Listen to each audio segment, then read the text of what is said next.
দর্শক, এই মুহূর্তে আপনারা দেখতে পাচ্ছেন যে আইন শৃঙ্খলা যে বাহিনী রয়েছেন তারা কিন্তু পরিস্থিতি নিয়ন্ত্রণের বাইরে চলে গেছে এবং আপনারা দেখতে পাচ্ছেন যে উৎসুক জনতা কিন্তু এর মধ্যে জাতীয় সংসদ ভবনে প্রবেশ করতেছে।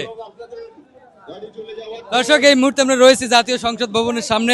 আপনাদেরকে জানিয়ে রাখি যে কিছুক্ষণ আগেই কিন্তু ওসমান হাদির যে জানাজা সেটি সম্পূর্ণ হয়েছে এবং এরপরেই কিন্তু তাকে ঢাকা বিশ্ববিদ্যালয়ের কেন্দ্রীয় জামে মসজিদের সামনে নিয়ে যাওয়া হচ্ছে এবং আপনারা দেখতে পাচ্ছেন যে জানাজা শেষেই কিন্তু উৎসুক মানুষ সবাই কিন্তু জাতীয় সংসদ ভবনে প্রবেশ করার চেষ্টা করতেছে। এর মধ্যে কিন্তু আমরা ততটুকু দেখেছি যে আইন শৃঙ্খলা রক্ষাকারী বাহিনীরা চেষ্টা করতেছে পরিস্থিতি নিয়ন্ত্রণ করার জন্য, তবে উৎসুক মানুষের এই ঢল কোনোভাবেই তারা নিয়ন্ত্রণ করতে পারছে না বা নিয়ন্ত্রণে আনতে পারছে না।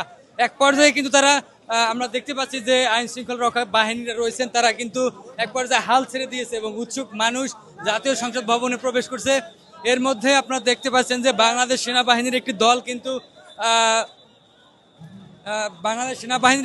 কিন্তু জাতীয় সংসদ ভবনের দিকে যাচ্ছে এবং আপনারা দেখতে পাচ্ছেন যে এর মধ্যেই কিন্তু মানুষ নিচে আসার চেষ্টা করতেছে। দর্শক, এই মুহূর্তে রয়েছে জাতীয় সংসদ ভবনের সামনে। আপনারা দেখতে পাচ্ছেন যে ওসমান হাদির জানাজার পরে কিন্তু উৎসুক মানুষ জাতীয় সংসদ ভবনে প্রবেশ করার চেষ্টা করে। এরই মধ্যে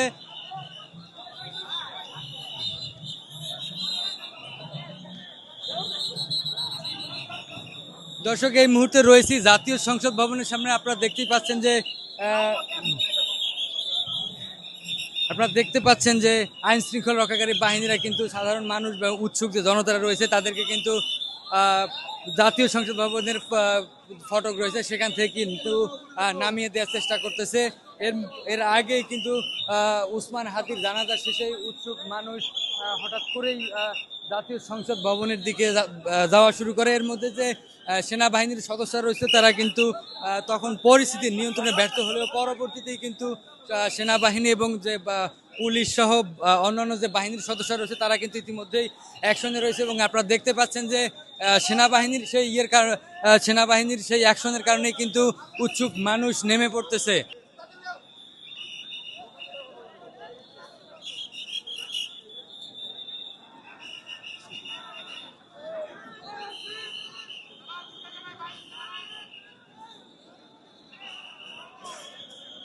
দর্শক, এরই মাঝে কিন্তু দেখা যাচ্ছে যে অনেকেই কিন্তু সেলফি এবং ছবি তুলতে ব্যস্ত। আপনারা দেখতে পাচ্ছেন যে জাতীয় সংসদের সামনে কিন্তু অনেকেই সেলফি এবং ছবি তুলতে ব্যস্ত। আর এই ছবি তোলার আগ্রহ থেকেই কিন্তু সাধারণ মানুষ এসেছে জাতীয় সংসদ ভবনের সামনে। আপনারা দেখতে পাচ্ছেন যে যে মানুষরা রয়েছে উৎসুক মানুষ তারা কিন্তু সবাই ছবি তুলতে ব্যস্ত অনেকেই। এর মধ্যে কিন্তু সেনাবাহিনী, বিজিবি, আপনাদেরকে আরেকটু দেখানোর চেষ্টা করি যে একদিক থেকে সেনাবাহিনী যখন মানুষকে নামাই দিচ্ছে ঠিক তার অপর দিক থেকেই কিন্তু মানুষ আসতেছে, আবারও কিন্তু প্রবেশ করতেছে জাতীয় সংসদ ভবনের দিকে। দর্শক, আমরা একটু জানানোর চেষ্টা করতেছি বা একটু দেখানোর চেষ্টা করতেছি যে প্রত্যেকটা মানুষের হাতে মোবাইল এবং সবাই কিন্তু ভিডিও এবং ছবি তুলতে ব্যস্ত। এর মধ্যে আপনারা দেখতেই পাচ্ছেন যে আমরা দেখানোর চেষ্টা করছি যে প্রত্যেকজনই কিন্তু সেলফি এবং ভিডিও বা ছবি তুলতেই ব্যস্ত।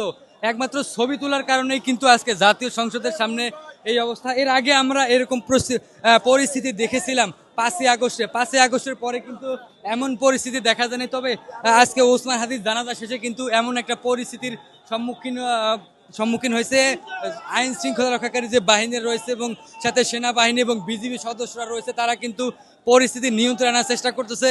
তবে যতটুকু আমরা দেখেছি যে সেনাবাহিনী একদিক থেকে মানুষকে নামিয়ে দেওয়ার চেষ্টা করলে ঠিক অন্য দিক থেকে কিন্তু আবারও মানুষ উঠে যাচ্ছে জাতীয় সংসদ ভবনের সামনের দিকে।